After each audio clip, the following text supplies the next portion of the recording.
এই মুহূৰ্তত এটা গুৰুত্বপূৰ্ণ খবৰ চাবুৱা গেৰেকীত সংঘটিত হৈছে নৃশংস হত্যাকাণ্ড নিজ বন্ধুৱে বৰ্বৰভাৱে বন্ধুক হত্যা কৰি পুতি থলে নদীৰ বালি চাপৰিত অঞ্চলজুৰি তীব্ৰ উত্তেজনা কিমান নৃশংস হ'ব পাৰে বন্ধু ঘটনাৰ স্থান চাবুৱাৰ গেৰেকী এক অতি জঘন্য হত্যাকাণ্ড আপোনাৰ কাষত থকা প্ৰিয় বন্ধুজনে আপোনাৰ বাবে হৈ পৰিব পাৰে মৃত্যুৰ কাৰক এক অবিশ্বাস্য ঘটনা চাবুৱাত নিজ বন্ধুৱে বৰ্বৰভাৱে বন্ধুক হত্যা কৰি পুতি থলে নদীৰ বালি চাপৰিত জানিব পৰা মতে ডিব্ৰুগড় ডঙৰপথাৰ গাঁৱৰ নিবাসী ভদ্ৰেশ্বৰ দুৱৰা আৰু অনিমা দুৱৰাৰ কনিষ্ঠ পুত্ৰ নাৰায়ণ দুৱৰা যোৱা 1 নৱেম্বৰৰ পৰাই সন্ধানহীন হৈ আছিল নাৰায়ণ দুৱৰাৰ 26 বছৰীয়া শাৰীৰিকভাৱে অক্ষম যুৱকজনে হত্যাকাৰী অশোক কৰ্মীৰ সৈতে চাবুৱাৰ গেৰেকী নেপালী গাঁৱৰ বালিচাপৰিত গৰু চাবলৈ আহি ঘাতক ৰূপী নিজ বন্ধুৰ হাতত নিষ্ঠুৰভাৱে প্ৰাণ দিব লগা হ'ল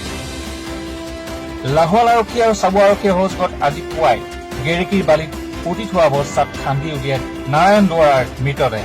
বৃহৎ আৰক্ষীৰ বেষ্টনীৰে হত্যাকাৰীক লৈ ঘটনাস্থলীত উপস্থিত হোৱাৰ লগতে হত্যাকাণ্ডত ব্যৱহৃত অস্ত্ৰ বালিত পুতি থোৱাৰ পৰা খান্দি উলিওৱা হয়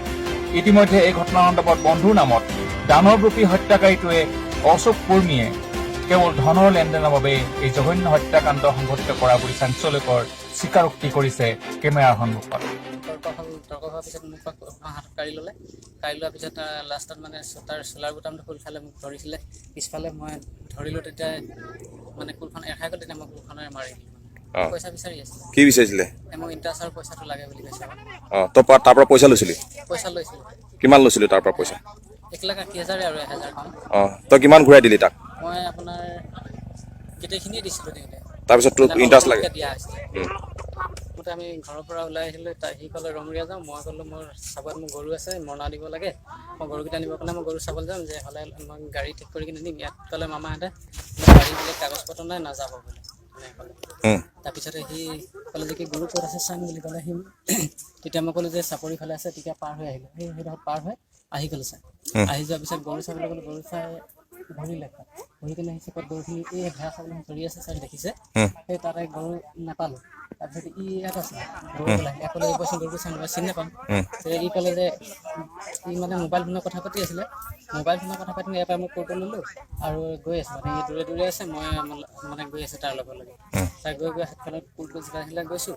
আৰু যোৱাৰ পিছত মানে গৰুকেইটা চালোঁ এটা ই দেখাই দিলে তো সেইটো হয় তাৰপিছত আৰু এটা চাব গ'লে একদম এইটো মাথানি পালোঁগৈ যে তেতিয়া কৰিছিলোঁ হেৰি তাত মানে পালোঁ তাৰপৰা তাত পাওঁতে কৈছে এইকেইটা গৰুটো বোলে মোক হেৰি পইচা লাগিব বুলি ক'লে তাৰপিছতে মই বোলো পইচাটো আগতে ইমানখিনি দিছিলোঁ তাৰপিছতে সেই পইচাখিনি দিছিলোঁ মাটিৰ ধৰ গহীন গগৈ বোলা বৈৰাগী মঠত মানুহ এজন আছে সেই মানুহজনে পইচা দিছিলে এটা দিছিলে 28,000 টকা দুৰ্গা পূজাত আৰু এটা তাৰ আগত দিছিলে 44,000 টকা সেইখিনি পইচা দিয়া হৈছিলে সেইখিনি পইচা লৈ তেজপুৰ ফালে ক'ৰবাত কিবা সোণ বিচাৰি গৈছিলে ল'ৰাজন তাৰ ককাইক এজন আছিলে নৃত্য আৰু কুৰ্মী ল'ৰা এজন আছে কুৰ্মী গাঁৱৰ সঞ্জীৱ কুৰ্মী বুলি সেইও গৈছে লগত নালটো যে পানীত পেলাই দিলোঁ যাওঁতে হলকি থাকিলে তাৰ পৰাই যেন তেনেকৈ ফুলটো ভৰাই পেলাই ইতিমধ্যে এই নৃশংস হত্যাকাণ্ডে লাহোৱালৰ লগতে সমগ্ৰ চাবুৱাতে সৃষ্টি কৰিছে তীব্ৰ উত্তেজনা নাটো হ'ল বাবুলু কুৰ্মী বুলি কয় আমি গাঁৱতে মোৰে ভতিজা ওচৰ হয় অশোক কুৰ্মীৰ লগত ই আগৰ দিনৰ আগতে তাৰমানে অশোকক টকা পইচা সহায় কৰি থৈছে নাৰায়ণ দুৱৰাই তাৰপৰা সোণৰ আঙঠিও দিছে বিয়া হেৰিত তাৰপাছত কি কৰিলে টকা পইচা ই দিয়া নাই ইমান দিন হ'ল চবে যিমান হেৰি কৰিছে তাৰপাছত কি কৰিছে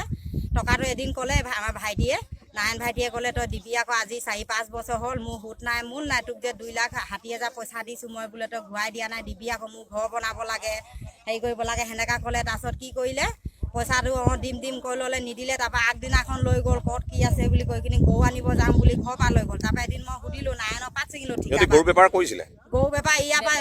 নিছিলে কিনি নিম বুলি তাৰপাছত আগদিনাখন সুধিলোঁ ক'ত যা বোলে গৰু আনিবলৈ লগ ধৰিছে বাবুলে বৌ বোলে মই যাম বোলে তেনে ভালে কথা আমাৰ তাত মৃত্যু মানুহ আছে বুলি ক'লোঁ তাৰপাছত নি কিনি সেই বাবুলু কমি সিদিনাখন নি কিনি 1 লাখ টকা লৈ গৈছে আমাৰ ভাইটিয়ে ঘৰৰ পৰা তাৰপিছত 1 লাখ টকা নি কিনি সেই টকাটো কাঢ়ি লৈ ল'লে ভাইটিক ইয়াত গছকি মাৰি মেলি পুতি থৈ দিলে ল'ৰাটো এনেকুৱাই ভাল আছিলে স্থানীয় গাঁৱৰ মানুহ সেইকাৰণে আজি উঠি পুৰি আহিছে নাই কমেও 50জনমান আহিছে সকলোৱে মটৰচাইকেল চাইকেল নিজৰ বাহন লৈ আহিছে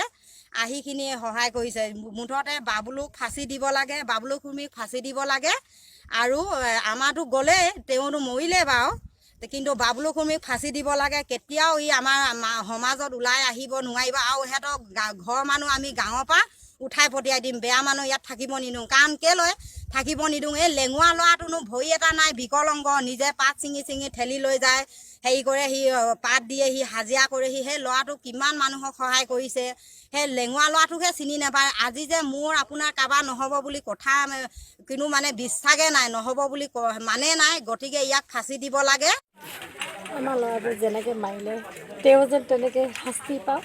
অতি সোনকালে তাক শাস্তি দিব লাগে ইমান এটা ভয় নাই সি তেনেকৈ কাম কৰি খুৱাই আছিলে মানুহৰ কথা যি যেনেকৈ কয় সি তেনেকৈয়ে শুনে এইটো নকৰিবি সেইটো নকৰিবি সি আমাক বুজাই সেই ইমান ভাল ল'ৰাটো আজি গাঁৱৰ পৰা মাৰি দিছে কাইলৈ মোৰ ল'ৰাটো সেইটো সেনেকৈ মাৰিব সেনেকৈ নি মেলি অসুৰে যেনেকৈ মাৰিলে সেই অসুৰটো সেনেকৈ শাস্তি পাওক অতি সোনকালে ইয়াক সোনকালে কৈছোঁ মই ফাঁচি হ'ব লাগে 2-3 মাহ হ'বই নালাগে মোক নহ'লে যদি নোৱাৰে আইনে তেতিয়াহ'লে আমাৰ ৰাইজক গোটাই দিয়ক আমি ৰাইজে যি কৰিব লাগে অতি সোনকালে আমি কৰিবলৈ ব্যৱস্থা লৈ আছোঁ ব্যুৰো ৰিপৰ্ট চাবুৱা লাইভ